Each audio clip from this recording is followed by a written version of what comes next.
The Ethiopians were emboldened because part of the Roman force in Egypt had been taken away to wage war against the Arabians.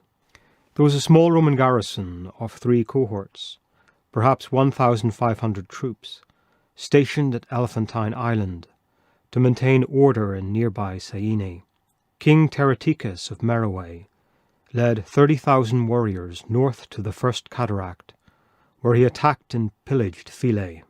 The Meroitic army overran Syene and stormed the garrison on the island, destroying the symbols of Roman administration.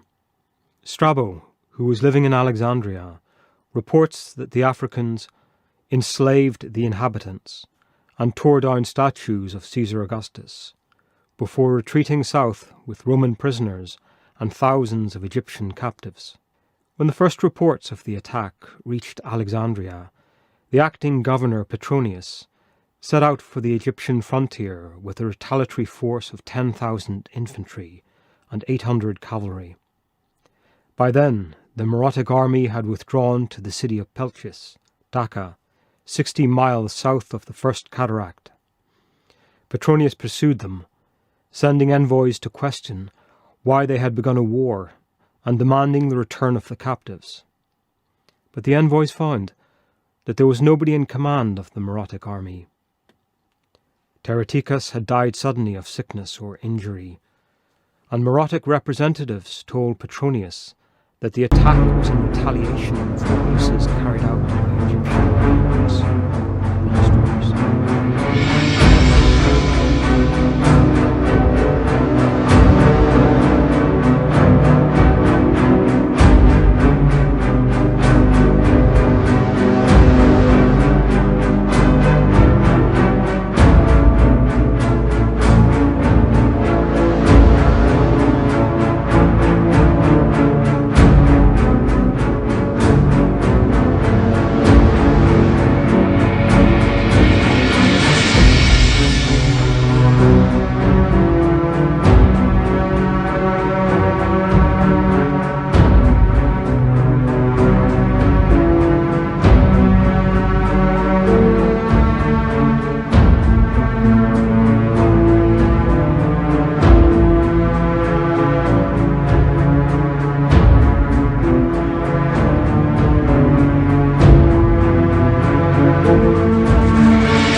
are not Roman. I serve mankind. No, you don't. You serve yourself. You serve your own survival. I know you. Septimius Severus of Lepsis Magna. And you are? Julia. I was named after the original Caesar. I know I have seen you before, Severus. Yours is a path of struggle and triumph. Well, I don't know you. Then learn about me. Stop. Why? My heart belongs to another. I'm not interested in your heart. I'm leaving. This one man, one woman marriage, is it Roman? What? I am not interested in marriage, love, or your precious heart. You have had a vision. I can help you recapture that vision. Answer the questions that burn in your soul. For that, the ritual is simple, primal. I'm not interested. Yes, you are, for many reasons. You recognize my face, do you not? No. I've broken enough lives this way. Then leave with your unanswered questions.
normally seeks to monopolize the supply of money within its own territory.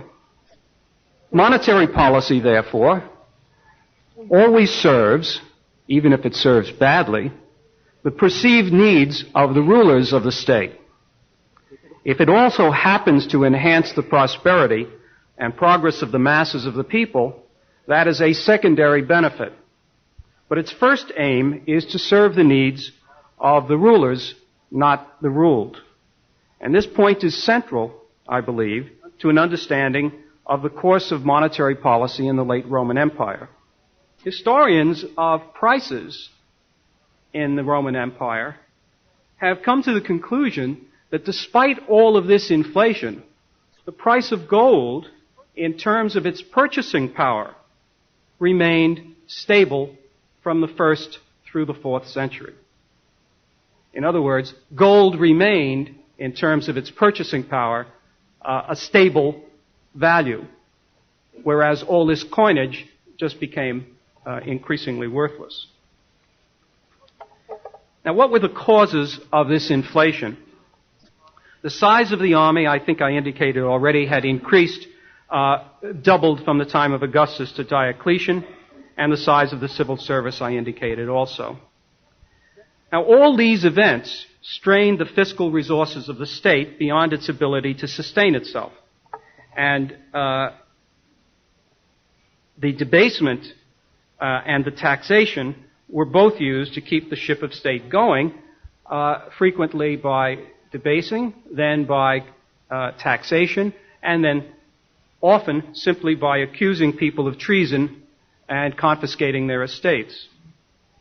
One of the odd things about inflation is, in the Roman Empire, that while the Roman state survived, the Roman state was not destroyed by inflation. What was destroyed by inflation was the freedom of the Roman people. And particularly, the first victim was their economic freedom. Rome had basically a laissez-faire concept of state economy relations. Except in emergencies, which were usually related to war, the Roman government generally followed a policy of free trade and minimal restriction on the economic activities of its population. But now, under the pressure of this need to pay the troops and under the pressure of inflation, the liberty of the people began to be seriously eroded, and very rapidly. We could start with the class known as the decuriones, the decurions. This was your prosperous, small and middle landowning class who were the dominant elements of the cities of the Roman Empire. This class, in the mid-3rd century, was assigned a task of collecting the taxes in the municipality that were being assessed by the central government. The central government could no longer collect its taxes effectively, so they made the decurion class collectively responsible for getting revenues and passing them on to the imperial government. The decurions, of course, had as much difficulty as anyone else in doing this, and the returns were, again, frequently inadequate, so the government solved that problem by simply passing a law that any taxes the decurions could not collect from others, they would have to pay out of their own pocket. That's known as the incentive method for the tax collector. As you can well imagine, as the crisis became greater and the economy was disrupted by civil conflicts and invasions and the effects of inflation, the decurions, strangely enough, no longer wanted to be decurions. And they began to abandon their lands, abandon their cities, and escape to wherever they could find refuge in other larger cities or other provinces. But they were not to be allowed to do that with impunity, and the law was then passed that any decurion discovered somewhere else was to be arrested, bound like a slave, and carted back to his hometown, where he was restored to his dignity as a decurion. The peasantry, known as the coloni, these were leaseholders on both imperial and private estates. They too, formerly a free class, were now under the same kinds of pressures that all smallholders were in this situation. And they began to drift away, trying to find better opportunities, better leases, better occupations. And so, under Diocletian, the coloni were now bound to the soil. Anyone who had a lease on a particular piece of land could not give that lease up. More than that, they had to stay on the land and work it. In effect, this is the beginning of what in the Middle Ages is called serfdom. But it actually has its origins here in the late Roman society.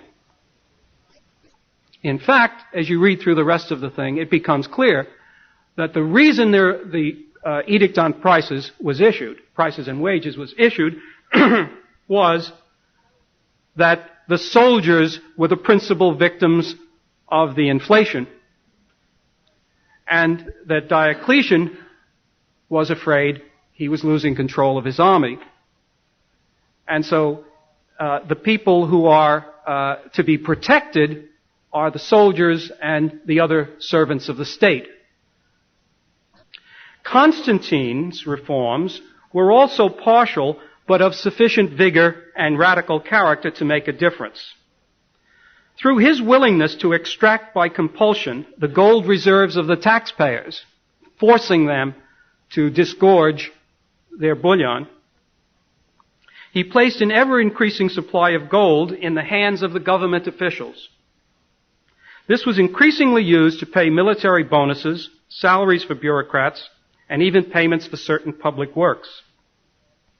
Increasingly then, a two-tier monetary system emerged, in which the government, the soldiers, and the bureaucrats enjoyed the benefits of a gold standard, while the non-governmental portion of the economy continued to struggle with a rapidly inflating fiat currency. Thus, the state had found a way to protect itself and its servants from the unwholesome effects of its own earlier inflationary cycle. Meanwhile, the masses suffered from massive injection of fiat money, which they had to accept in payment for government requisitions of such gold or silver or other commodities which the government demanded. Now, we may wish to find some lessons in this tale of monetary policies of the late Roman Empire. The first lesson, I think, must be that if war is the health of the state, as Randolph Bourne said, it is poison to a stable and sound money. The Roman monetary crisis, therefore, was closely connected with the Roman military problem. Another lesson is that the problems become solvable when a ruler decides that something can be done and must be done. Diocletian and Constantine clearly were willing to act to protect their own ruling class interests, the military and the civil service. Monetary reforms were necessary to win the support of the troops and the bureaucrats that composed the only real constituency of the Roman state. And the two-tier system was designed to this end.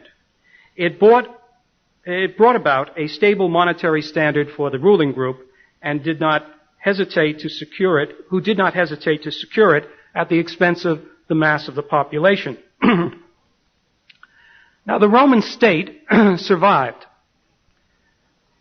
The liberty of the Roman people did not.